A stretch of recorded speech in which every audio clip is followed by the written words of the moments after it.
para evitar ser víctimas de ellas, evitar ser víctima del adoctrinamiento. Es como inocularse el virus. Uno se inocula el virus y ya después tiene las defensas para poder responder ante esos ataques. Para explicar esta idea voy a acudir a un par de fragmentos del libro que me parece ilustran perfectamente el punto. Uno es de la página 36 que dice lo siguiente: muchos detractores, esto está entre comillas, del comunismo, critican sus métodos como las dictaduras, los regímenes represivos, pero simpatizan con ideas como igualdad, justicia, equidad y paz. Está claro el mensaje. Y esto va a lo que mencionaba en el primer episodio también, y es la batalla cultural. Porque sí, nosotros a veces nos desgastamos mucho hablando del presidente Duque, de Uribe, de Petro, de Cepeda, de Timochenko. Sí, todo eso está bien. Como siempre digo, es difícil es difícil involucrarse en esta lucha y abstraerse de la atmósfera política al mismo tiempo. Es muy complicado. Pero recuerden que esas conductas políticas, esas ideas, esos comportamientos nacen de la cultura. La cultura es la base de la política. Entonces hay que pararle muchas bolas, ponerle mucha atención a la parte cultural. Y como mencioné hace un momento, no hay nada más central para la cultura que el lenguaje. Entonces este pasaje lo que nos dice, sí, muchos detractores, entre comillas otra vez, del comunismo dicen no, el régimen de Maduro, lo que se vive en Corea del Norte, lo que fue el régimen de Stalin, Mao Zedong, Pol Pot, etcétera, ¿sí? Todo eso está bien, por supuesto, ayuda, apoya, fortalece el argumento, pero uno no puede dejar pasar o pasar por encima cómo los socialistas, a través de estos términos, a través de estos conceptos, están instalando sus ideas, están instalando sus bases para después, por supuesto, tomarse el poder político. Por ahí es por donde comienzan, por la cultura. Entonces hay que estar muy pendientes de eso, identificarlos para poder contrarrestarlos. El otro pasaje del libro que ilustra muy bien este punto de la importancia de identificar las estrategias socialistas para contrarrestarlas es de la página 41 y dice lo siguiente: quienes no simpatizan con el comunismo pero no hacen nada al respecto son la mayoría de la mayoría. Lo voy a repetir porque es muy esclarecedor. Quienes no simpatizan con el comunismo pero no hacen nada al respecto son la mayoría de la mayoría. Clarísimo. Otro mensaje que está en línea con la idea de este podcast, que es hay que involucrarse en esta batalla. Entonces, quienes no simpaticen con el comunismo pero tampoco hacen nada al respecto pueden ser los blancos de este adoctrinamiento silencioso, y más que eso, pues son personas que están permitiendo el avance de estas ideas que a lo largo de la historia de la humanidad, y hablo aquí de la evidencia empírica, no de ninguna teoría, a lo largo de la historia de la humanidad han fracasado cada vez que se han impuesto, cada vez que se han tomado el poder, con nefastas consecuencias para la sociedad. Entonces recuerden involucrarse, defiendan sus ideas en el trabajo, en el Facebook, en la reunión de amigos, sin avergonzarse. Ya saben que la ortodoxia manda que cualquier idea o cualquier cuestionamiento a estas pseudo ideas distorsionadas por los socialistas se consideren como retrógradas, fanáticas, etc. Entonces no se preocupen por eso, sigan adelante y defiendan sus convicciones con firmeza. Paso a la elección de Estados Unidos. Ahorita está en el limbo, parece más cercana a la victoria del demócrata Joe Biden que del presidente Trump, pero aquí quiero hacer un punto. Por favor, no generen idolatrías. El presidente Trump ha sido un fenómeno innegable. Gane o pierda, yo creo que ya deja un legado muy importante y ha energizado a la base conservadora y republicana en los Estados Unidos y en muchas partes del mundo. Esto es un fenómeno muy importante que creo que no está siendo tenido en cuenta en estos análisis. Yo apoyo muchas de sus políticas, por ejemplo su visión pro vida, y Trump ha sido tal vez el presidente más pro vida que recuerdo de los Estados Unidos. Apoyo sus ideas de libertad económica y de reducción del tamaño del Estado. La cantidad de regulaciones que ha quitado es notable. Creo que es el presidente que más regulaciones ha quitado en la historia de los Estados Unidos, y quitar regulaciones significa quitarle poder al Estado, significa más libertad para los ciudadanos y significa reducción en la burocracia, por supuesto. Y sobre todo, creo que el legado más importante ha sido el de desenmascarar el sesgo de los medios de comunicación. Eso es fundamental. Yo creo que en este punto tenemos que dejar de ser ingenuos y más bien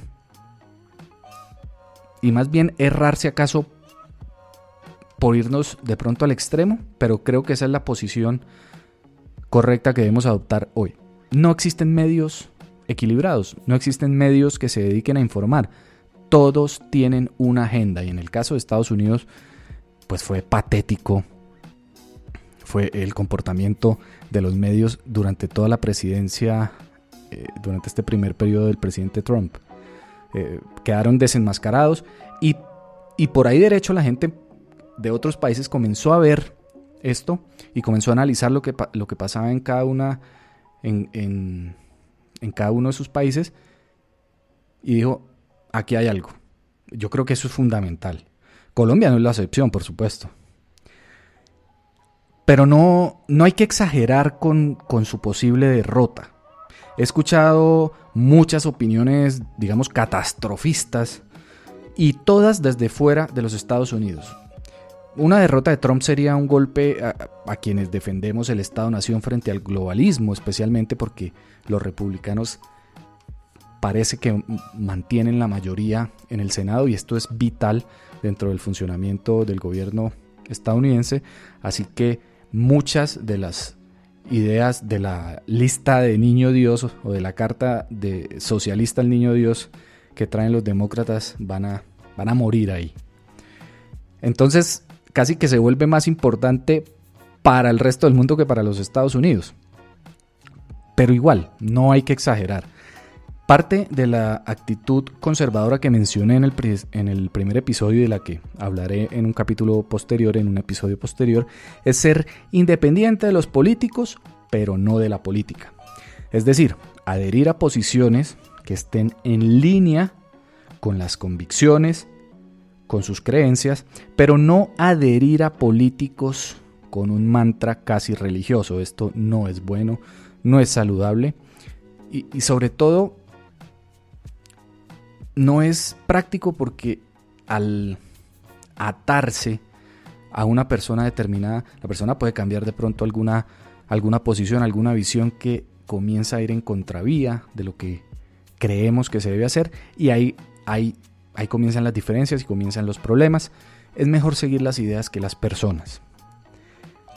Eso de seguir a políticos con un mantra casi religioso no es bueno. Y también aquí hay un punto que es muy clave, y es el de confiar demasiado en el Estado. Es decir, las personas la mayoría tiende a poner muchas de sus esperanzas en los políticos y en el gobierno.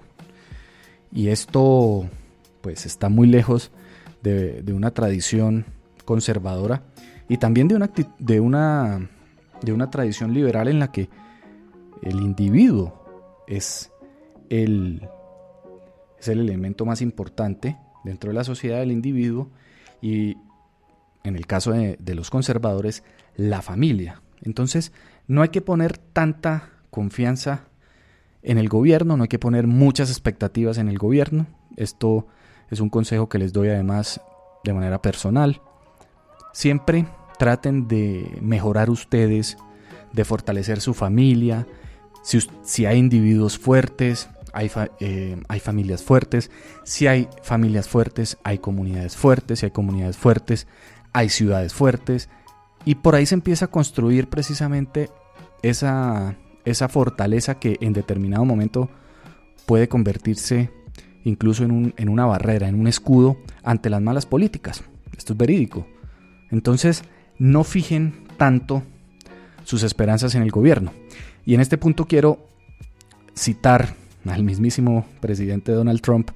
Creo que esto fue en el discurso del Estado de la Unión, un discurso que se hace todos los años en los Estados Unidos, en donde el presidente hace como una especie de resumen de cómo va el país ante el Congreso en pleno. Asisten también los jueces de la Corte Suprema.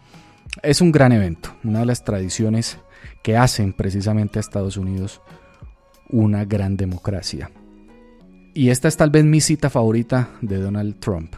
Dice así, abro comillas: en América sabemos que la fe y la familia, no la burocracia y el gobierno, son el centro de nuestra vida. Nuestro lema es: en Dios confiamos. Impresionante. La voy a repetir porque vale la pena.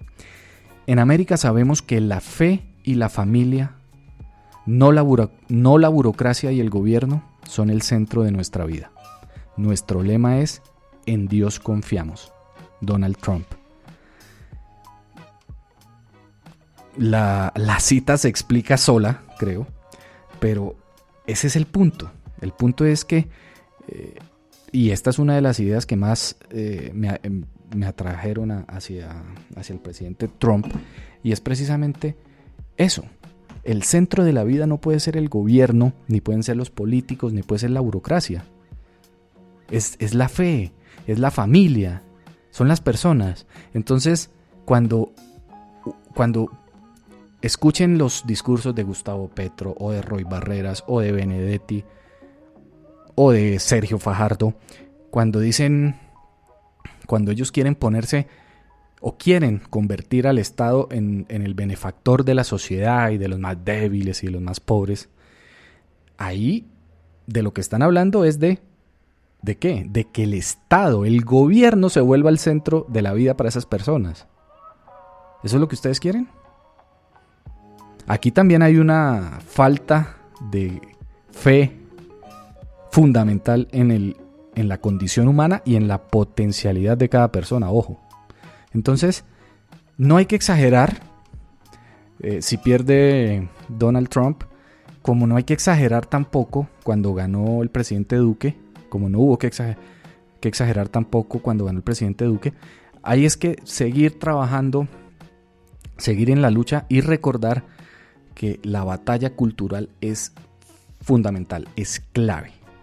Sí, la política, por supuesto, como dije, no hay que abstraerse totalmente de la política, pero hay que centrarse en la cultura, que es como el cauce del río, que es la sociedad, y por supuesto de ella hace parte la política. Entonces, tranquilos, como dije, veo mucho catastrofismo, como si se fuera a acabar el mundo. Vamos a ver, puede ser, yo no lo creo.